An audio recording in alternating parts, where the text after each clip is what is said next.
Perfecto. Seguimos, chicos, por favor. Van a ir ingresando sus compañeros y vayamos avanzando, por favor. Admitir, admitir, admitir. Ya.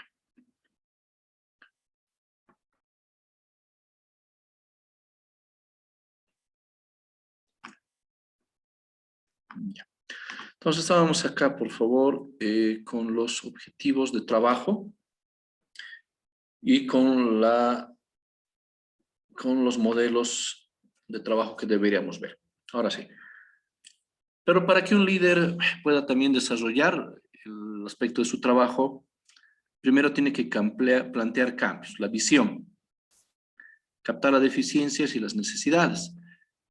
Esto es muy, muy importante porque aquí es el líder donde empieza a poner las bases del modelo de trabajo que quiere hacer, del modelo de cambio que quiere realizar. Muchas tal vez han escuchado o han trabajado en algún momento bajo el modelo de FODA, ¿no? O el DAFO. El FODA es en realidad una herramienta administrativa que te ayuda a ver primero fortalezas, oportunidades, debilidades y amenazas, ¿no? Para el negocio o el modelo de negocio. Entonces, como dice FODA, las fortalezas son los puntos fuertes que tú tienes como empresa o como negocio. Las oportunidades que puedes desarrollar internamente que puede ayudar a la venta, a la mejora. Las debilidades también es un punto interno, ¿no? Y las amenazas es externo.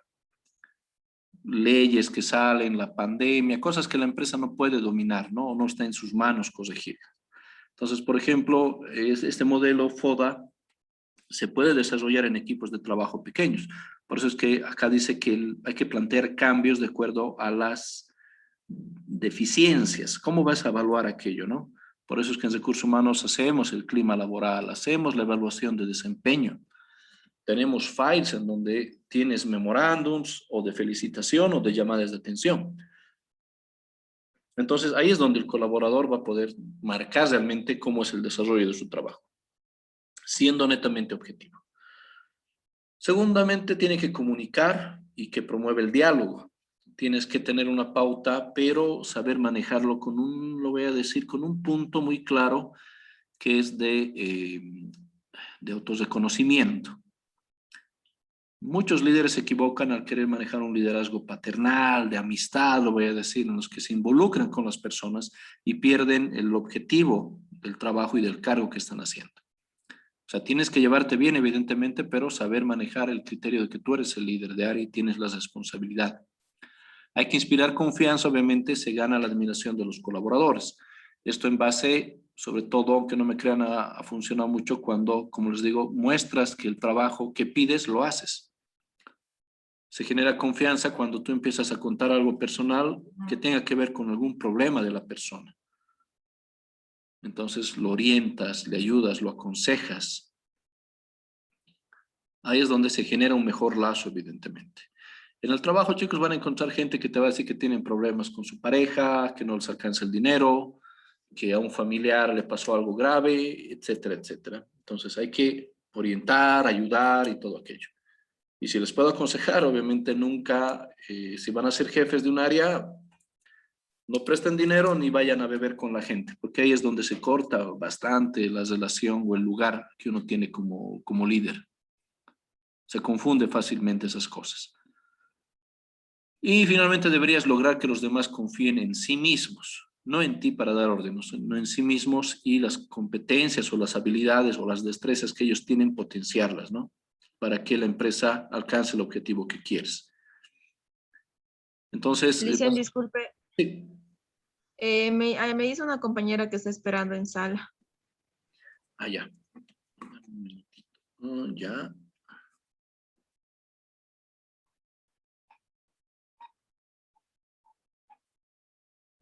Dame un cachito. Ahí está.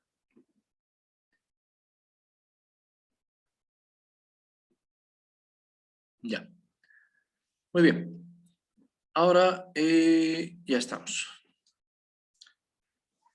El líder carismático debe tener confianza en sí mismo, capacidad para articular la visión, fuertes convicciones acerca de la visión, un comportamiento no convencional e innovador, hay que salir un poco del cuadrado de la línea, tiene que ser un agente de cambio.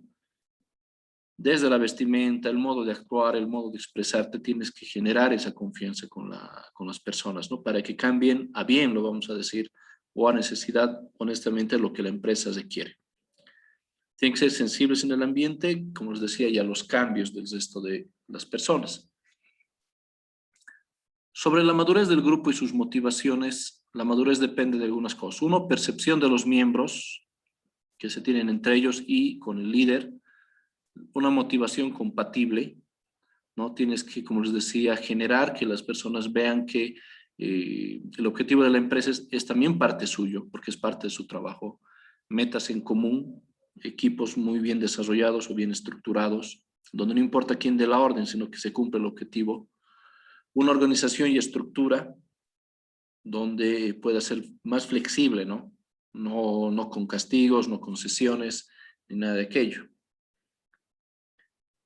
Y interdependencia, ¿no? Para que pueda existir en el equipo una sola decisión y la constante interacción o comunicación que tiene que existir. Entonces, de esa manera, chicos, como pueden ver, hemos hablado de la pauta de lo que son o están denominados el liderazgo. Lo voy a resumir con el siguiente aspecto, chicos. El líder es una parte muy necesaria de cualquier organización. En una empresa es el punto clave que te va a ayudar a que se cumplan los objetivos o no. Independientemente de lo que este líder pueda requerir. Como el líder es muy influyente, él va a influir a favor o en contra de los aspectos de la empresa. Les voy a dar un ejemplo de actualmente lo que ocurre en muchas empresas con la pandemia. Prácticamente el 90-95% de las empresas han tenido que reducir salarios. Lo que refiere que legalmente es un despido indirecto. Lo que refiere que legalmente tendrías que pagarle desahucios o lo que refiere que se pueden a poner en una modalidad que se llama reincorporación en lo laboral.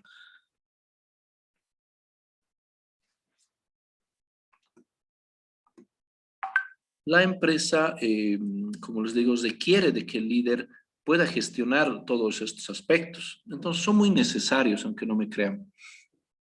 Ahora es cuando más realmente todos tienen que ser líderes. Y el líder principal o el jefe principal tiene que ser el que encamine un poquito ese trabajo o esa tarea de hacer entender a todos que realmente están en el mismo barco. Si una empresa quiebra, ¿qué es lo que sigue? Bueno, se declara en quiebra, lo primero que tiene que hacer, juicios y todo lo demás, el juez ordena, entonces se detienen los activos de la empresa, posesiones, todo lo que está a nombre de la empresa, no al dueño de la empresa ni a los socios, a nombre de la empresa. Entonces, el primero que mete mano en esto son impuestos, obviamente. El gobierno no puede perder, entonces lo primero que quieren recuperar de todo eso es impuestos, ¿no? Seguidamente, bancos, por las prestaciones que se puede adeudar. Y si queda algo, eso se divide entre el personal para los finiquitos. ¿Me entienden? Es tan complicado que a veces hay que llegar a esta toma de decisiones, ¿no? En la cual, por ejemplo, tengo entendido que algunas empresas, por ejemplo, van a tener que liquidar gente. Entonces, ¿qué ocurre? Yo como empresario que está ahorita tambaleando mi empresa, me quedan dos caminos, ¿no? O lo cierro y quiebro y pierdo todo, o liquido a la mitad de mi personal, que es la carga económica más fuerte, ¿no? Porque pagas un montón de dinero en aquello. Muchos bancos ahora están optando, no todos, ¿no? Pero he escuchado y con algunos compañeros de recursos humanos mencionan que algunos bancos van a dar un pequeño préstamo a las empresas para que puedan hacer la liquidación del personal. ¿Y esto bajo qué modalidad, digamos, de que el banco tiene deudas con la empresa? Entonces al banco no le conviene que quiebre la empresa y que pierda, ¿no? Prefiere que liquide el empresario personal y que la empresa siga funcionando y, bueno, reprogramar tu plan de pagos, pero que la empresa te devuelva ese dinero. Les comento esto, chicos, porque quiero que comprendan de que la realidad del aspecto laboral a veces va más allá de lo que dice la ley o dice la norma o lo que es justo o injusto, o lo correcto o incorrecto. Cuando estás ya en lo laboral, tiempo, años, se entiende que este tipo de decisiones que no son fáciles a veces hay que tomarlas. Y es un tiempo, como les digo, difícil para que el líder te hable con los equipos, fomente en la gente el desarrollo del interés que hay entre hacer algo injusto, que obviamente, como les digo, bajarte el sueldo por decirte un 15 o 10%, pero que la empresa continúe viva. O sea, te ponen entre la espada y la pared de decir, mira, o te bajas el sueldo, pero tienes trabajo, o te liquidamos y ves si encuentras trabajo, y con la situación tal vez no encuentres. Decisión complicada, ¿no? Entonces, ¿cómo explicas esto a la gente sin que suene amenazador, sin que suene déspota, sin que suene amenaza? Esta inteligencia emocional, este liderazgo claro, esta forma de cómo compartir o hablar con la gente. No es una tarea ni una decisión fácil. Esperemos de verdad que, como están trabajando muchos de ustedes, chicos, esperemos que mejoren la situación laboral para todos, porque sé que está complicado para todos. Y hablando de esta forma en la que tenemos que conversar, hablar, tenemos que hablar un poquito de la comunicación en la organización, que es una tarea mucho más metodológica, lo voy a decir, en el sentido de saber cómo llegar a la gente. Ahora bien, la comunicación es la herramienta esencial, obviamente, a través de la cual se organizan las acciones de las personas con una organización. ¿Qué es lo que dices? ¿Cómo lo dices? Incluso qué palabras usas, qué tono de voz vas a utilizar. Es muy importante. Porque hay comunicadores sociales, ¿no? Porque no es solamente una área, porque alguien estudia 5 años o 4 años ahora creo para la comunicación. Te enseñan todas esas herramientas y todas esas etapas para que un comunicador pueda hacer entender clara, básicamente y objetivamente a veces lo que quiere decir. Pero dentro de la empresa tiene una modalidad diferente. Como les digo, hay en la naturaleza humana que cuando alguien te da órdenes, no lo vas a tomar tan bien. Y eso ocurre desde niños. Por eso la comunicación es una herramienta muy importante en la organización. Y la manera en la que la vas a desarrollar, las herramientas que vas a crear, los grupos de WhatsApp que puedes tener en la empresa, 4, 5, 10, 20, pero saber definir qué grupo de esos es para comunicaciones, por decirles, de trabajo, otro grupo de distracción, otro grupo netamente de vacaciones, no sé. Hay que intentar tener esa comunicación fluida, porque cuando la comunicación falla en la empresa, hay errores, hay accidentes, hay acciones que se limitan, que hacen que todo esto caiga y no ayude. ¿Cuáles son los fundamentos de la comunicación en la empresa? El proceso, obviamente, cómo va a ser desarrollado, y los flujos de comunicación, que en la empresa pueden ser ascendente, descendente o lateral. No estamos hablando ascendente de una solicitud, digamos, de un colaborador al jefe o al líder o al gerente, en este caso voy a decirlo. La manera descendente, cuando el líder o el gerente, perdón, da una instrucción, y lateral. Ascendente, no sé, solicitas mediante una carta el pago de tu quinquenio o solicitas vacaciones por X o Y motivo. A través de una carta hay una modalidad, a través de un correo electrónico, hablar con el jefe inmediato, de acuerdo a cada empresa tiene su proceso. Generalmente la comunicación ascendente son para eso, ¿no? Para solicitudes, para recomendaciones o pedidos. Pedidos, estamos hablando de, no sé, necesitas un préstamo al banco, entonces la empresa tiene que darte un certificado de trabajo y las papeletas de pago.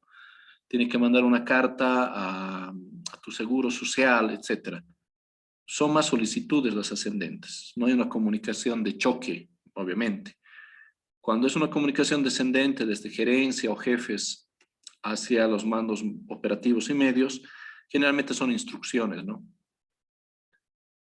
Por eso, si se van a fijar en las empresas, existen pegados lugares donde dice comunicación interna o memorándum, donde estos cumplen el trabajo de la tarea de socializar algo que quieres comunicar. Y existe la comunicación lateral, ¿no? De pares, tú con tus compañeros, qué piensas de lo que dice el gerente o qué pasa con una situación. También puede ser formal e informal este tipo de comunicación lateral. ¿Qué beneficios nos da esta comunicación? Obviamente desaparecen los rumores y la radio pasillo, como se denomina, ¿no? Donde obviamente muchas personas de las 8 horas de trabajo deben utilizar mínimamente 1 hora, hora y media al día solo en rumores, o en dichos, o en comentarios, o en quedarse a hablar. Así 10 minutos, 5 minutos, se cumple un tiempo de trabajo solo en rumores. Se comprende mejor los problemas porque vino de una manera formal y oficial, ¿no? Lo que puede ocurrir. Y la gente cree en eso, en esa primera palabra que vas a dar. Se moviliza la capacidad colectiva de solución de problemas, ¿no? Cuando la empresa dice que está pasando un momento incómodo y se abre incluso nuevas ideas, es cuando puede haber la iniciativa de nuevas ideas. Favorece la identificación del personal, ¿no? Porque dicen, bueno, sí, me están avisando, me están escuchando. Incrementa la participación, que les decía, las reuniones sobre todo de áreas, y tiene que haber subreuniones, obviamente, ¿no? Si el gerente se reúne con los jefes de área, estos jefes de área tienen que hablar con los jefes de equipo y estos jefes de equipo comunicar también al equipo en sí, o a la parte operativa. Se establecen políticas basadas en la consulta y el consenso, que en muchos casos sí debería funcionar. Por eso les digo, acá en la comunicación te vas a dar cuenta si la empresa también va de la mano con lo que predica, ¿no? Con la cultura que te dice que utiliza. En esta etapa de la comunicación es donde uno se da cuenta en realidad si eso pasa o no pasa. Aumenta la productividad porque la comunicación, al ser clara, eficiente y en hora, y además de venir de manera formal, aumenta obviamente la claridad para que uno sea productivo. La participación recibe el adecuado reconocimiento, que hay que hacerlo en las reuniones, agradecer por la opinión o dar la vía libre necesaria. Aumenta el sentido de pertenencia hacia la empresa, o me identifico con la empresa o con lo que necesita. Esa es una pauta buena y necesaria. Dame un segundito, chicos, por favor. Señora, ¿se no veo más?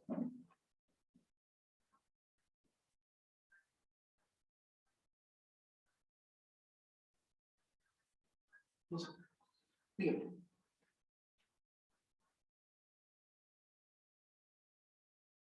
Uy, mira, ahorita estoy recién por la Beijing, voy a tardar todavía un ratito. No sé si me puede esperar la muchachita. Pero... Sí, pero como digo, voy a tardar todavía casi 1 hora. Si me puede esperar, si no, que mañana a las 8 que venga, por favor, vamos a revisar. No, gracias. Gracias, hasta luego.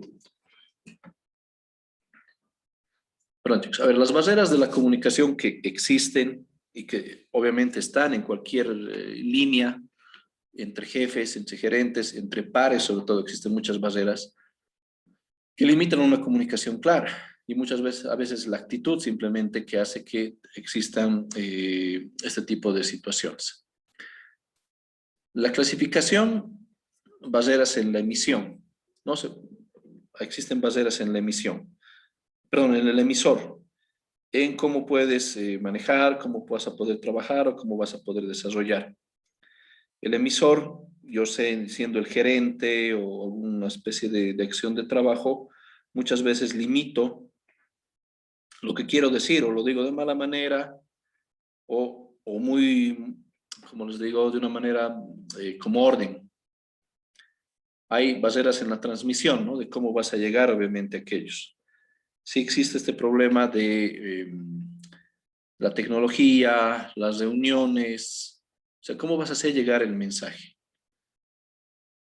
Y las barreras del receptor, obviamente, que pueden ser barreras físicas, semánticas o psicológicas, ¿no? Físicas, que puedas tener alguna limitación o tu espacio de trabajo, alguna limitación, o tu internet, qué sé yo, son cosas, aunque no crean reales. Las barreras semánticas te dicen ya, pero no te entienden. Existe mucho este término de la jerga, incluso en espacios de trabajo y en equipos de trabajo que hacen que esto siempre cambie. Y las barreras psicológicas, que como les digo, es incluso la actitud que uno tiene para con el trabajador. Y las barreras psicológicas, cómo vamos a entender o desarrollar aquello. Los tipos de comunicación, como os decía, y ustedes ya conocen, está la escrita, la verbal y la corporal. En la escrita, bueno, muchas de las empresas siempre van a estar estipuladas en los procesos, en la manera en la que manejamos. Aquí yo creo que muchas empresas cometemos un error porque cualquier solicitud que sea un poco formal, hablamos por los correos, todo es mail. Y aunque no crean, existen discusiones por mail que son realmente hasta ridículas. Alguien se pelea con alguien y la otra persona le discute, ¿no? Les doy un ejemplo. El de almacenes se pelea con el de comercial, porque el de comercial manda un correo al dueño o al socio o el que sea de la empresa diciendo muchas gracias, mire, usted me ha perjudicado en el área comercial porque su área de almacenes no envió X producto. El de almacenes no se va a quedar quieto, agarra con copia a todo el mundo el correo. Lamento comentarle que según instrucciones usted debía haber pedido con una semana a tal hora este tipo de requerimiento, si no lo hizo, por eso no se envió. El de comercial le vuelve a responder con copia a todo el mundo, ¿no? Que desconocía de eso o que le envió, pero un poquito más tarde.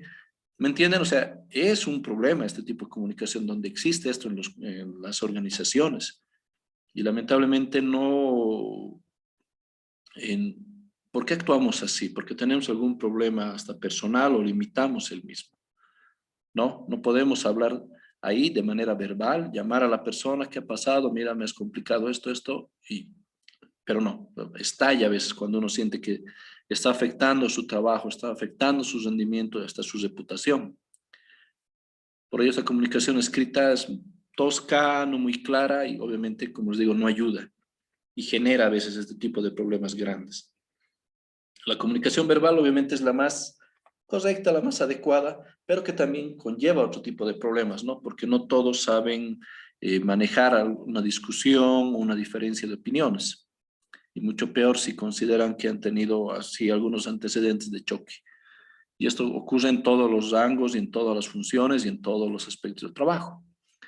Y los tipos de comunicación corporal que ustedes ya saben que decimos mucho a través de los gestos, de las posiciones del cuerpo, de la vestimenta, pero sobre todo en un momento, yo lo voy a decir, de reuniones, de trabajo pesado, de estreses, donde creo que se denomina más esta comunicación verbal hacia el trabajo, hacia los compañeros, hacia las instrucciones u órdenes de los dueños, jefes o gerencia, ¿no?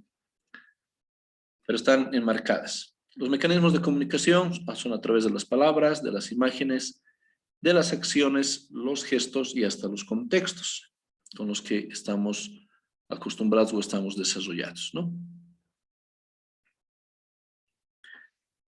Cuando hablamos de una comunicación efectiva, básicamente lo que queremos es simplificación y precisión en mensajes escritos, capacidad de escucha empática, coherencia entre el mensaje y la acción.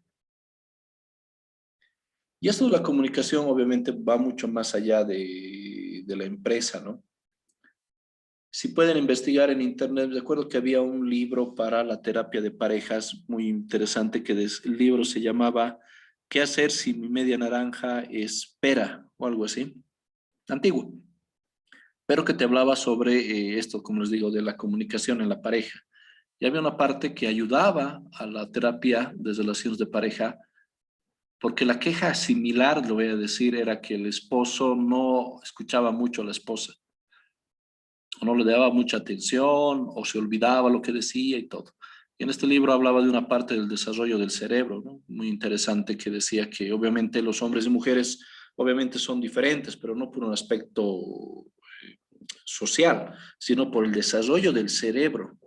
y la cantidad de funciones o tareas que se ha desarrollado a través de la historia, ¿no? Que han marcado también ciertas actitudes y ciertos comportamientos de las personas, ¿no? Entonces es muy difícil a veces en una empresa exigir obviamente el mismo nivel de efectividad de comunicación para con los aspectos de trabajo. Por eso que muchos autores mencionaban que un buen equipo de trabajo es preferentemente hombre y mujer, ¿no? ¿Por qué? Porque equilibran la comunicación, equilibran las debilidades o las competencias débiles del hombre con la mujer y viceversa, ¿no? Y hacen que sea un equipo más estable. Eso ayuda, obviamente, también, como les digo, es parte de esta comunicación. Perdón, me salí un poquito del tema, pero era importante mencionar. Ahora, hay dos reglas básicas a tener en cuenta, las 3 Qs y las 3 Cs. Cuando decimos 3 Qs, hay que tomar en cuenta qué quiero comunicar y cuándo voy a comunicar. ¿Qué quiero comunicar? El COE, hay una nueva restricción de horarios. Tengo que comunicarlo de manera precisa y práctica, ¿no? ¿Cuándo comunicar? Bueno, si el COE dice que desde mañana pasa esto, tengo que hacerlo lo antes posible, ¿no? ¿Quién da la información? El de recursos humanos, el jefe de área, el gerente, ¿no? ¿Quién? Hay que buscar un líder que tenga por eso más influencia, que tenga más participación con la gente para que estén al tanto de lo que se necesita. ¿Cómo lo vas a comunicar? ¿Formal, informalmente, en equipos, en grupos pequeños, a través de un WhatsApp? ¿Cómo lo vas a desarrollar? ¿Cuál es la manera más clara de llegar? ¿A quién se lo va a comunicar? ¿Y cuánto comunicar? Es decir, ¿a quién lo vas a hacer? A los jefes, a través de una carta, por mail, etcétera, ¿no? ¿Y cuánto de aquello vas a comunicarlo? De manera concisa, amplia, con antecedentes, etcétera. Tiene que ir de la mano, como dice, lo más efectivo posible. Hay que simplificar el mensaje. Si hay obviamente dudas y todo aquello, se corrige, pero hay que intentar que sea lo más preciso y al grano, como decimos vulgarmente, para que se pueda desarrollar. Ahora, la comunicación existe siempre en las organizaciones, como nos dice, tanto formal e informalmente. Formalmente son las reuniones de trabajo, son los mails, son las comunicaciones que vamos a tener. Informalmente es a veces hablarlo en persona, con 1 o 2 miembros del equipo, entre los pasillos. Los empleados necesitan comunicarse con sus superiores, obviamente. Hay algunas políticas de empresas, por ejemplo, que decían las empresas, la política de puertas abiertas, recuerdo que algunas empresas manejaban donde el gerente da un horario, digamos, de 11 a 12 para tener la oficina abierta y cualquier persona vaya y pueda hablar de quejas, de ideas, de mejoras, de solicitudes, etcétera. Hay políticas en las que se intenta desarrollar y generar esto de una comunicación clara. Tiene que haber también buzones de sugerencias, y esto es importante, siempre usen el término de sugerencias, no buzón de quejas, porque fomentas a que existan solamente quejas, ¿no? No mejoras. Y esto en las empresas, sobre todo en las de sindicatos, en las empresas grandes, sí es muy, aunque no crean, mucho más práctico utilizar ser anónimos en la comunicación, sobre todo con observaciones o quejas que quieran las personas. La comunicación es un proceso continuo y acumulativo. Tienes que tener un historial de todo lo que pasa con un cierto tema en específico. La comunicación efectiva requiere canales múltiples con mensajes consistentes. Es como que tienes que repetir y a veces repetir y a veces repetir de acuerdo a la necesidad que pueda tener el área o el espacio de trabajo. Los canales más eficaces son los bidireccionales, ¿no? Con interacción. Reunión con los jefes de área y bueno, señores, esto está pasando y esta es la decisión que tiene gerencia. Por favor, comuníquenlo. Y ahí sale, no, pero es que necesitamos de tal persona o tal persona lo puede hacer mejor o X o Y es razón. Pues de esta forma es que estas reuniones o esta comunicación bidireccional creo que es mucho más práctica, creo que es mucho más loable y te da soluciones prácticas y al momento, que es lo que se necesita en realidad. Cuando hablamos de estrategias para la comunicación, hablamos de un planeamiento primero de la comunicación. ¿Cómo lo vas a hacer? ¿Con quién? ¿En qué momento? ¿O qué herramientas vas a usar? ¿Tecnológicas? ¿Qué presupuesto necesitas? ¿Qué costo? ¿Vas a ir al periódico? ¿Dónde vas a desarrollar? ¿Necesitas una imprenta que te imprima folletos, tarjetas, etcétera? La implementación de la comunicación ya es la tarea específica con la que tienes que desarrollar la comunicación que necesitas. El feedback y la evaluación, que es esa retroalimentación necesaria que tienes que hacer, no solo con la comunicación, sino con toda tarea. ¿Qué es lo que está pasando? Ahí es donde evalúas también en el feedback si han sido buenas decisiones, decisiones coherentes, necesarias y bien pensadas. Y esa evaluación te tiene que dar para una mejora, para un desarrollo, para un crecimiento. Y hay que hacer los ajustes de la estrategia de la comunicación, ¿no? Con temas similares, cómo vas a desarrollar o cómo lo vas a hacer. Los 5 pasos para una comunicación eficaz sería primero el mapa de ruta, ¿no? Enunciar el punto central en la primera oración, establecer a dónde queremos llegar y enumerar los puntos a tratar. Enunciar el punto central de la primera oración. No sé, vacaciones colectivas, por decirse, en una empresa. Establecer a dónde queremos llegar. Se requiere que todo el personal se ajuste a las nuevas vacaciones colectivas de la empresa y enumerar los puntos a tratar, ¿no? 2, 3 puntos que puedes tener en esta comunicación. Una idea por vez, expresar al nivel y conocimiento del oyente, sintetizar y reformular y obtener una retroalimentación. Claro, conciso y muy paciente en algunos casos, aunque no crean, porque tienes que hablar con gente que a veces no opina o no entiende prácticamente o tiene miedo en algunos casos, o muchas veces por el nivel, simplemente hasta por la edad de la persona en el equipo de trabajo, tienes que saberlo manejar.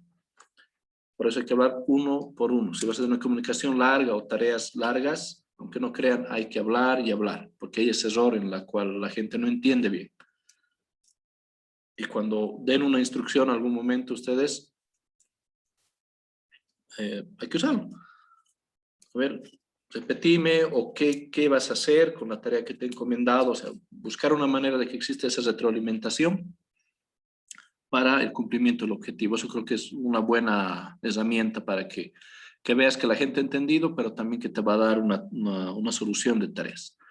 Y además fomentas, obviamente, el empoderamiento. Hay que ser específico. Cantidad. ¿Qué, cuándo, cómo, cuánto? Lo más específico y objetivo posible. Usar analogías y ejemplos, que es lo que estamos haciendo un poquito ahora, ¿no? Hablar sobre temas específicos y tareas que sí existen en el área de recursos humanos. Establecer la importancia de los puntos que estamos tratando, de acuerdo a la validación. Siempre empiezan obviamente por lo más grande. Es como la atención, cuando uno da clases también tiene que intentar la primera media hora, la primera hora, dar lo mejor, porque es la atención que uno tiene, ¿no? Después ya vas bajando obviamente la atención. Palabras, voz y cuerpo, lo que les decía, hay que sincronizar lo que estoy diciendo con el tono de voz que uso y el lenguaje corporal que utilizo. En esta simple tarea, aunque no crean, se puede perder mucha credibilidad del líder. Porque estás diciendo algo, lo dices con un tono fuerte casi y con los brazos cruzados o mirando directamente a la gente. Ya lo notas como una amenaza, no como una instrucción. Hay que tener también mucho cuidado con lo que dice nuestro cuerpo. Ajustarnos a la realidad del oyente, ponernos en el lugar del otro. La empatía en todo momento nos va a dar resultados. Y a veces hay que explicarles por qué tomamos las decisiones. Hay mucha gente que se siente, lo voy a decir, perjudicada o molesta o siente que es injusto muchas decisiones de la empresa.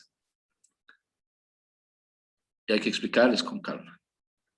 Hay que ponernos en el lugar por eso del otro, ¿no? Y a mí me acusa mucho. Hay cambios de horarios o cambios de situación, entonces a veces, no sé, el cajero me dice, no, es que tenía tal cosa, ahora el bautizo de mi hijo tenía tal situación. Bueno, hay que explicarles la razón por la que a veces esto sale un poco de las manos de la empresa, perdón, del área de recursos humanos, ¿no? Pero es lo que la empresa necesita.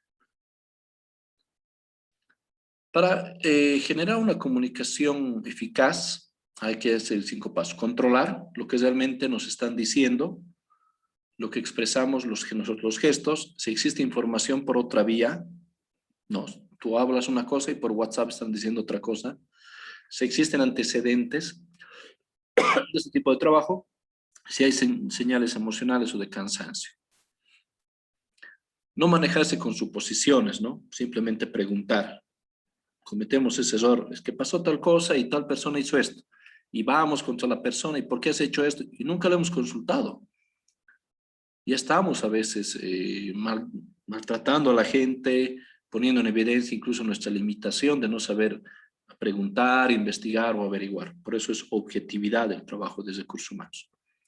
Atender las emociones de los otros, ¿no? Evitar los calificativos y las ironías cuando hablamos, o los malos gestos, hablar de errores de la otra persona, escuchar serenamente y pacientemente, mostrar moderadamente lo que sentimos, saludar y despedir a los demás, eso no te quita nada, porque tú lo vas a mostrar como algo personal y eso no está bien, ¿no? Interesarnos por los otros. Crear un clima de confianza, demostrar que tenemos interés en la comunicación, evitar interrupciones, evitar búsquedas necesarias, esforzarse por comprender. No irse por las ramas, ¿no? Explicar lo que tenemos que decir una y otra vez, hay que ir directamente al punto y aceptar las expresiones de las personas. Ser flexible, recordar que nosotros también podemos equivocarnos constantemente, pensar si vale la pena ganar la discusión, esto sí es muy, muy importante. A veces porque el jefe no quiere sentirse menos, en teoría, va a discutir aunque estés equivocado, o va a alzar la voz, o va a levantar cosas, no innecesarias, ¿no? Innecesarias, por eso constantemente la inteligencia emocional. Y reforzar y controlar el mensaje, ¿no? Averiguar si entendieron el mensaje, como les decía. A veces preguntarles qué piensan ahora, o repítanme lo más importante, o qué vas a hacer ahora con lo que te he dicho. Tareas que te ayudan a que exista un feedback claro y básico, ¿no? Necesidades de la información de los empleados, ¿cuál es mi trabajo? Siempre te van a decir, no hay una claridad. ¿Cómo lo estoy haciendo? Esto sí es muy importante, por eso una vez al año por lo menos tiene que existir una evaluación de rendimiento. ¿A quién le interesa, no? Tu jefe o tu líder, ¿cómo lo toma? ¿Cómo te motiva? ¿Cómo le va a mi sector, al área, al equipo de trabajo? ¿Cómo le va a nuestra empresa?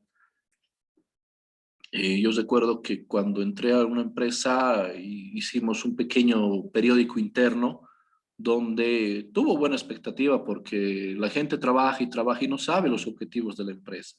No sabe si su trabajo está cambiando algo, no sabe si está apoyando. Entonces, detalles muy pequeños, ¿no? Como que se está alcanzando los objetivos, estamos creciendo, agradecemos a la gente. Este tipo de comunicación fomenta la identificación del colaborador con la empresa, ¿no? ¿Y cómo puedo contribuir yo? Lo que les decía. Destinatarios de la comunicación, los empleados, familiares, sindicatos, otros, ¿no? El mercado, organismos públicos, tus proveedores, etc. Las herramientas de comunicación, órdenes verbales, memorándums, revista de la empresa, que les decía, noticias, cartas, carteles, manuales, carteles o póster, teléfonos, mail, charlas, cursos, seminarios de formación. Herramientas, los grupos de trabajo, círculos, buzones de sugerencia, encuestas constantes, entrevistas si es mejor, reuniones grupales. La ontología del lenguaje se va a basar básicamente en cómo que una respuesta, no hay una única verdad. Hay que tomar en cuenta la calidad de la comunicación, tareas y resultados, calidad de las personas, la mejora de uno mismo y la coordinación de las relaciones interpersonales. De esta forma es que no te encierres simplemente